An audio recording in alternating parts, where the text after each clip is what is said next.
फर्ज नमाज तो आखिर हमारे लिए कर्ज है, लेकिन निफल नमाज हमें अल्लाह के और पास जाने का एक जरिया। अस्सलामु अलैकुम वरहमतुल्लाहि वबरकातुहू। शुरू करते हैं खुदा के नाम से जो कि इस पूरी कायनात के मालिक है। आज हम बात करने वाले हैं निफल नमाज के बारे में, क्योंकि अभी कुछ दिनों बाद रमजान आने वाले हैं। ये बात हमारी लाइफ टाइम के लिए भी बहुत इंपॉर्टेंट है। फर्ज नमाज तो हमारे लिए फर्ज है जिनको हमारा छोड़ना बहुत ही बड़ा गुनाह है, लेकिन निफल नमाज जिसको हम पढ़ भी सकते हैं, जिसको हम नहीं भी पढ़ सकते हैं। लेकिन क्या आपने कभी सोचा ये निफल नमाज हमें अल्लाह के कितना करीब बुला देती है? इसलिए आज हम निफल नमाजों के बारे में बात करेंगे, उनके फायदे देखेंगे, उनकी फजीलतें देखेंगे। और अभी वैसे भी कुछ दिनों बाद रमजान आने वाले हैं, तो हमें उसमें भी ये निफल नमाज पढ़नी है और इबादत करनी है और अल्लाह के और करीब जाना है। आप इस वीडियो को जरा सा भी स्किप मत करिएगा। तो चलिए इस वीडियो को शुरू करते हैं। पहली नमाज है तहज्जुद की नमाज।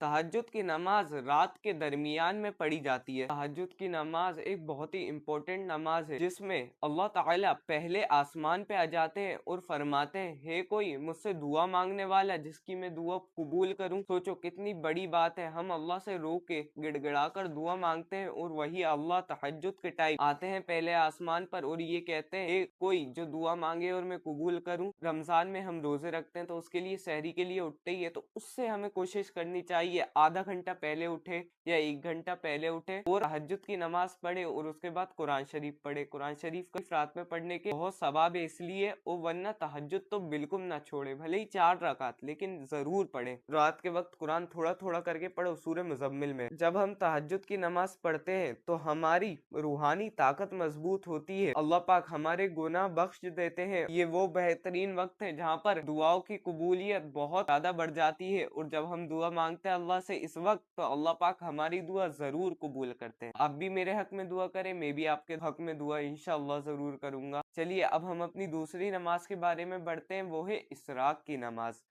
जब फजर की नमाज हो जाती है उसके 20 मिनट बाद जब सूरज निकल जाता है, एक नमाज होती है इशराक की नमाज। ये निफल नमाज है। ये पढ़ने का दर्जा इतना बड़ा है कि हमारे मोहम्मद सल्लल्लाहु अलैहि वसल्लम ने फरमाया, जो ये 4 रकात नमाज पढ़ेगा उसका सवाब इतना होगा जितना हज और उम्रा।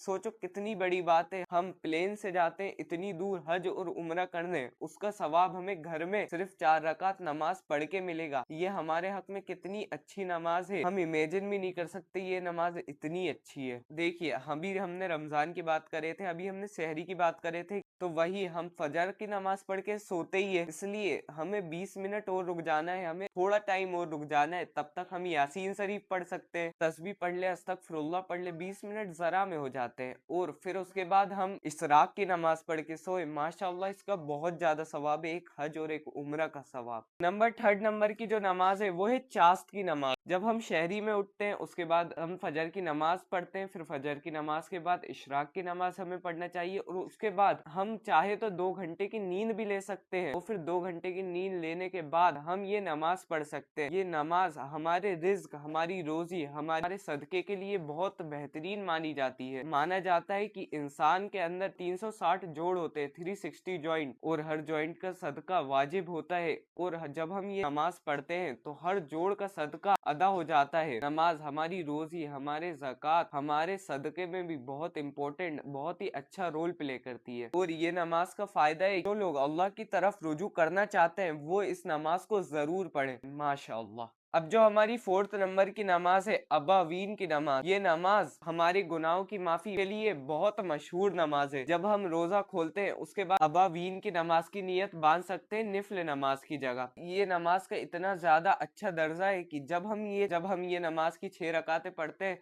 तो अल्लाह पाक हमारे लिए जन्नत में सोने का महल बनवा देते हैं। इतनी अच्छी बात है कि हम दुनिया में रह के जन्नत के लिए अपना महल कंफर्म बनवा रहे हैं, वो सोने का महल। कुछ रिवायतों में ये भी आता है कि जो मगरिब के बाद ये 6 रकात नमाज पढ़ते हैं उसके ऊपर 12 साल की इबादत का सवाब चढ़ जाता है। ये कितनी अच्छी बात है कि 12 साल की इबादत ये कम नहीं होती। और भले ही हमारे गुनाह समुंदर जितने बड़े हो, भले ही हमारे गुनाह कितने भी ज्यादा बड़े हो, लेकिन जब हम ये नमाज पढ़ते हैं पूरे सच्चे पक्के यकीन दिल से पढ़ते हैं, तो अल्लाह पाक हमारे सारे गुनाह माफ कर देते हैं। अब हम नंबर 5 वाली नमाज के बारे में बात करने वाले हैं, जो कि नमाज बहुत ही ज्यादा इंपॉर्टेंट है, बहुत ही ज्यादा इंपॉर्टेंट। वो निफल नमाज है सलातुत तौबा। कभी कभी हमारी लाइफ में बहुत ही मुश्किलें आ जाती है, कभी कभी हम कुछ चीजें संभली नहीं जाती, 2 रकात सलातुत तौबा की नमाज जरूर पढ़नी चाहिए। सलातुत तौबा की नमाज हमारे गुनाहों को भी माफ करती है, जैसे सलातुत तौबा के नाम में ही तौबा है, और ये हमें मुश्किलों से भी निकाल देती है। ये हमारे सगीरा और कबीरा गुनाहों को भी माफ कर देती है। हम कोई भी गुनाह करें लेकिन हम ये नमाज पढ़ेंगे तो इंशाअल्लाह अल्लाह के रहम से हमारे सारे गुनाह माफ हो जाएंगे। मान लो हमारी जिंदगी में कोई परेशानी आई, जैसे हम गिर गए, हमारी जिंदगी में कोई भी परेशानी आई, A to Z, 2 रकात नफिल के लिए खड़े हो जाए, अल्लाह पाक हमारे सारे गुनाह माफ कर देंगे। ये थी हमारी 5 नमाजें जो कि मैंने आपको बताई थी। ये नमाजें वैसे तो बहुत सारे लोगों को पता है, लेकिन जिन लोगों को नहीं पता, ये वीडियो मैंने उनके लिए बनाया था। जिन लोगों को पता थी, मैंने उनके लिए भी बनाया था, क्योंकि ये नमाजें बहुत इंपॉर्टेंट है। हमें इन नमाजों को जरूर अदा करना है, और कोई भी परेशानी हो, कोई भी मुसीबत हो, हमें ये नमाजें नहीं छोड़नी है। जो फर्ज नमाजें हमारी कजा हो गई है, उनको ज्यादा पढ़ना है, और वो हमारे लिए ज्यादा बेहतर है। इन नमाजों को भी पढ़ना है और कजा नमाजों पे ज्यादा ध्यान देना है, क्योंकि वो नमाजें हमारे लिए फर्ज थी जो हमसे किसी वजह के मारे छूट गई। अगर आपको ये वीडियो अच्छी लगी हो तो लाइक करिए, सब्सक्राइब करिए एंड कमेंट करिए और शेयर करिए। अस्सलामु अलैकुम वरहमतुल्लाहि वबरकातुहू।